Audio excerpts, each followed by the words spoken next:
بسم اللہ الرحمن الرحیم۔ السلام علیکم دوستو، آپ لوگوں کے سامنے سچا واقعہ پیش کرنے جا رہا ہوں۔ ایک ایسی جنت جو اس دنیا میں ایک انسان نے بنائی، لیکن وہ اپنی بنائی ہوئی جنت میں کبھی داخل نہیں ہو پایا۔ یہ واقعہ ایک ایسے مغرور بادشاہ کا ہے جس نے اس دنیا میں سونے چاندی کا ایک شہر بنایا، لیکن چاہ کر بھی کبھی اس کے اندر داخل نہیں ہو پایا۔ آئیے جانتے ہیں کہ آخر کیا ہوا تھا اس کے ساتھ۔ اس دنیا میں بہت سی طاقتور اور زوراور قومیں آئی ہیں جو اپنی سرکشی اور مغروریت کی وجہ سے اس دنیا سے مٹا دی گئیں۔ ایسی ہی ایک قوم تھی جس کو قوم عاد کے نام سے جانا جاتا ہے۔ قوم عاد بہت طاقتور اور عظیم قوم گزری ہے۔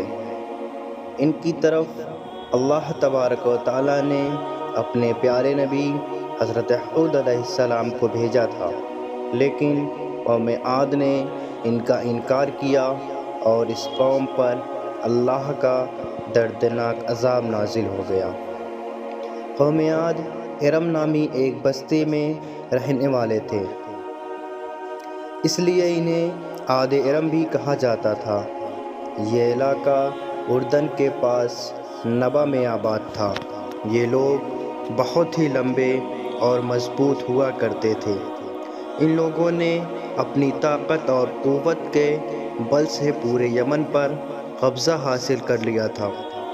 ان لوگوں پر کئی بادشاہوں نے حکومت کی، مگر دو بادشاہ ایسے آئے جن کی حکومت بہت بڑی اور جاہ و جلال والی تھی۔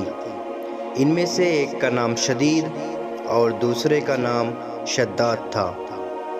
یہ دونوں ایک دوسرے کے بھائی تھے اور ان لوگوں نے اپنے زمانے میں بے شمار لشکر اور خزانے جمع کیے تھے۔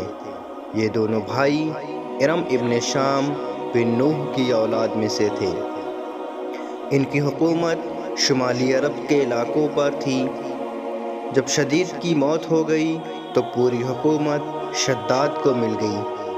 اس نے تمام قبائلی سردار اور بادشاہوں کو اپنا فرما بردار بنا لیا، اور اس طرح پورے جنوبی عرب اس کی حکومت میں شامل ہو گئے، یہاں تک کہ اس نے اپنی حکومت کو عروج تک پہنچا دیا۔ حکومت نے اسے اتنا گھمنڈی اور مغرور بنا دیا تھا کہ اس نے خدائی تک کا دعویٰ کر ڈالا۔ اس زمانے کے علماء اور پیغمبروں کے پیروکاروں نے اسے سمجھایا اور خدا کے عذاب سے ڈرایا، مگر وہ کہنے لگا کہ میرے پاس جب دولت و حکومت سب کچھ ہے، اب خدا کی عبادت کی کیا ضرورت ہے، اور اب میں کسی خدا کی عبادت نہیں کروں گا۔ اس شرکس بادشاہ نے حضرت ہود سے جنت کا تذکرہ سن رکھا تھا کہ جنت کیسی ہوگی اور اس کی نعمتیں اور خوبصورتی کا کیا عالم ہوگا۔ اس لیے اس نے زمین پر جنت بنانے کا ارادہ کیا۔ وہ کہتا تھا کہ مجھے اس جنت کی ضرورت نہیں ہے جو خدا نے بنائی ہے، ایسی جنت تو میں خود اس دنیا میں ہی بنا لوں گا۔ لہٰذا اس نے 100 لوگوں کو جمع کیا اور ہر ایک کو 1000 آدمیوں پر مقرر کیا، اور پوری دنیا کے ماہرین کو اپنے ملک آنے کی دعوت دی۔ اس نے اپنے بھانجے ضحاک کو، جو ایران کا بادشاہ تھا، کہلوا بھیجا کہ جتنا بھی سونا چاندی تمہارے پاس جمع ہے فوراً میرے پاس بھیج دو۔ ضحاک نے ایسا ہی کیا۔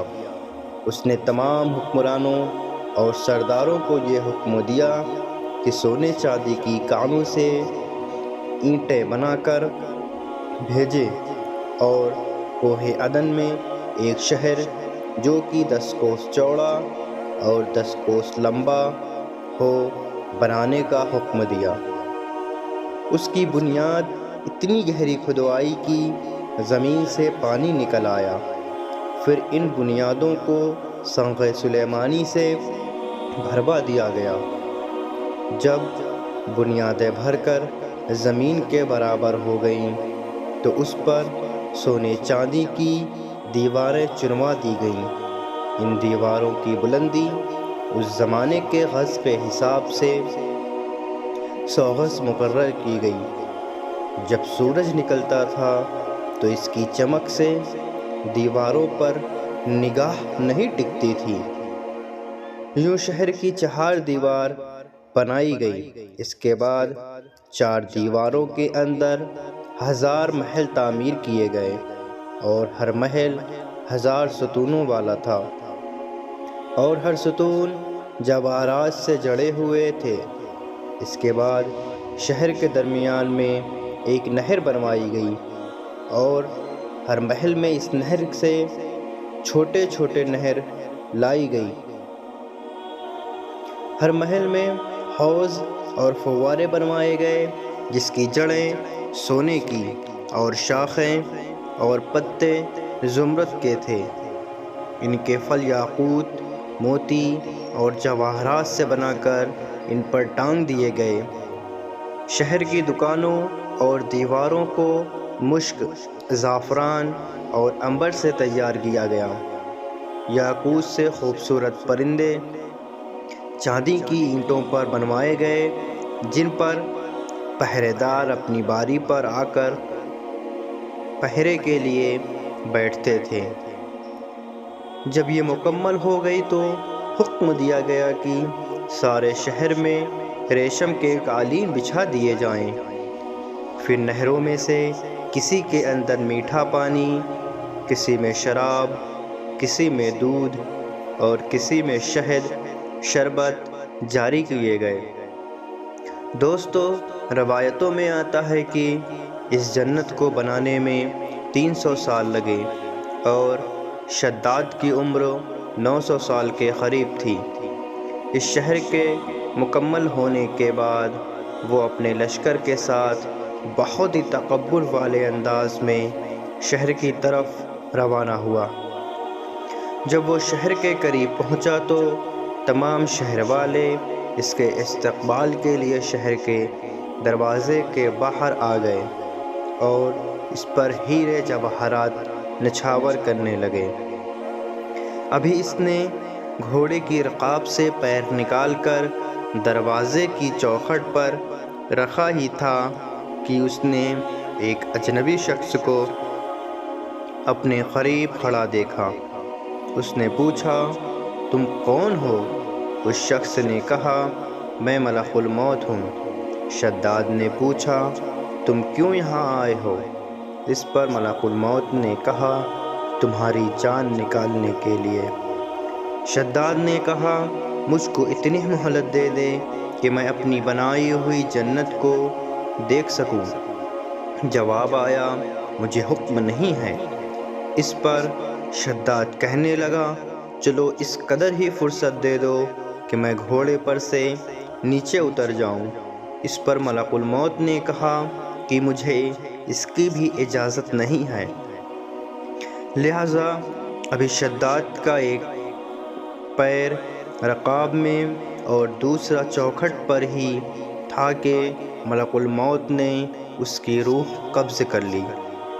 پھر حضرت جبرائیل نے زور سے ایک چیخ ماری اور اسی وقت تمام شہر اپنی عالی شان سجاوٹ اور محلوں کے ساتھ زمین میں سما گیا، اور اس کا اس دنیا میں نام و نشان باقی نہ رہا۔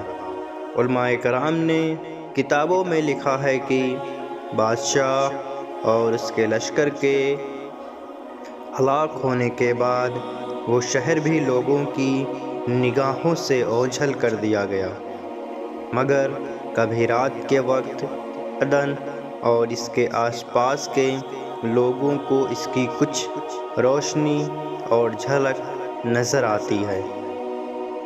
دوستو، انسان اس دنیا میں ہمیشہ رہنا چاہتا ہے، وہ نہیں چاہتا کہ وہ اس دنیا سے کبھی جائے، اسی لیے وہ اپنے عیش و آرام کے لیے تمام چیزیں بناتا ہے۔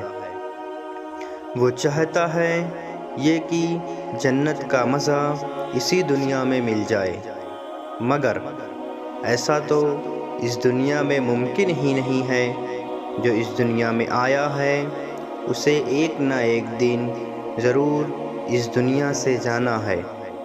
اسی لیے ہم سب کو چاہیے کہ ان واقعات سے سبق حاصل کرتے ہوئے اپنی آنے والی زندگی کے لیے اللہ تبارک و تعالیٰ سے خود دعا کریں، اور اللہ پاک ہم سب کو تکبر سے بچائے۔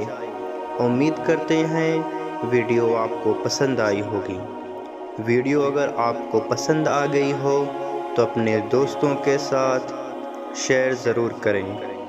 ملتے ہیں آپ سے اگلی ویڈیو کے ساتھ، تب تک اپنی خاص دعاؤں میں مجھے ضرور یاد رکھیے گا۔